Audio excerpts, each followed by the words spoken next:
দেখেন আমাদের ব্র্যাকের এটা হচ্ছে বাবু প্রজাতি। এটা হচ্ছে আসলে সবজির জন্য সবচেয়ে দেখেন মারাত্মক একটা গাছে কতগুলো পেঁপে হয়েছে দেখেন। মানে আপনাকে যদি দেখায় পেঁপেতে আসলে আমরা গেট দিয়ে বেঁধে রাখছি। দেখেন পেঁপেগুলোর সাইজ দেখেন এক একটা। মানে এই ধরনের পেঁপেগুলো আসলে একটা গাছ যারা আপনারা চাষি আছেন, মাছ চাষ করেন প্লাস পুকুরের পাড় দিয়ে যদি আপনারা এইভাবে পেঁপে লাগান, তাহলে কিন্তু আপনার বাড়তি একটা ভালো ইনকামের একটা উৎস হতে পারে।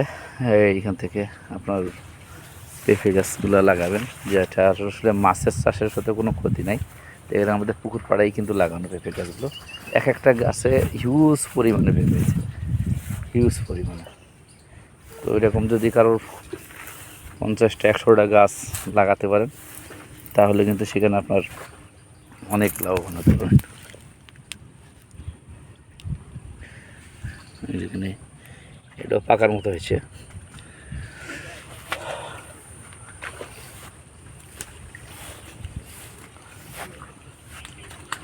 তো আপনারা মাছ চাষের পাশাপাশি পুকুর পাড়ে পেঁপে চাষ করুন।